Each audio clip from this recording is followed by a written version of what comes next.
अयोध्या में जीत के बाद से समाजवादी पार्टी काफी खुश नजर आ रही है। सिर्फ अयोध्या में ही नहीं, पूरे उत्तर प्रदेश में जिस तरह से समाजवादी पार्टी ने यह परचम लहराया, कहीं न कहीं उसके चेहरे पर एक खुशी खास दिख रही है। कई सालों का रिकॉर्ड समाजवादी पार्टी ने लोकसभा 2024 के चुनाव में तोड़ दिया। अखिलेश यादव के नेतृत्व में लड़ा गया चुनाव सपा के लिए काफी फायदेमंद साबित हुआ और जिस तरह से इंडिया गठबंधन यहाँ पे चुनाव लड़ी, इंडिया गठबंधन के दो लड़कों ने यहाँ कमाल किया और 43 सीटों पर इंडिया अलायंस की यहाँ जीत हुई। लेकिन सबसे चर्चा का विषय जो सीट बनी वो अयोध्या बनी।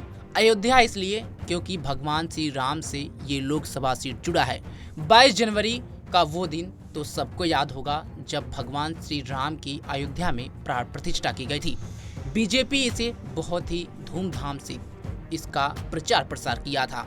कई सारे देश के नेता, विदेश के नेता इसमें शामिल हुए थे। कई सारी हस्तियों को बुलाया गया था। पीएम मोदी ने भगवान राम की प्राण प्रतिष्ठा की थी। लेकिन किसी को ये विश्वास नहीं हो रहा है कि अयोध्या में जिस तरह से राम मंदिर का 500 साल का ये पुराना इंतजार खत्म हुआ। बीजेपी ने भले से ही सुप्रीम कोर्ट के द्वारा ये मामला सॉल्व हुआ, लेकिन बीजेपी ने जिस तरह से अयोध्या को सजाया, भगवान श्री राम के मंदिर को सजाया, उसके बाद अयोध्या में बीजेपी की ये हार किसी के गले उतर नहीं रही है। और समाजवादी पार्टी ने जो यहाँ पे जीत हासिल की है, अखिलेश यादव ने इस पर खुलकर बात की और कहा कि अयोध्या की जनता ने समाजवादी पार्टी को क्यों जीत दिलाई। सुनिए अखिलेश यादव ने क्या कुछ कहा।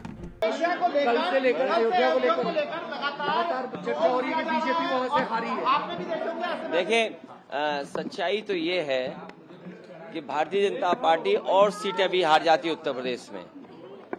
भारतीय जनता पार्टी और भी सीटें हारती उत्तर प्रदेश में। आप जब अयोध्या का नाम ले रहे हैं, अयोध्या की जनता का मैं धन्यवाद देता हूं। अयोध्या की जनता का दुख दर्द आपने भी समय समय पर देखा होगा। उन्हें जो उम्मीद थी वहां की जनता को, जिस तरह के सरकार का कामकाज था, लोगों को मुआवजा नहीं दिया सही जमीन का, लोगों के साथ अन्याय किया, आपने मार्केट की कीमत से जमीनें नहीं ली उनकी। जब लैंड एक्विजिशन करने के लिए आप चले तो आपने दबाव बना करके, झूठे मुकदमे लगा करके उनसे जमीन छीन ली। न जाने कितने व्यापारियों को आपने दुख संकट पहुंचाया जो 100-100 साल से रह रहे थे, 100-100 साल से लोग रह रहे थे।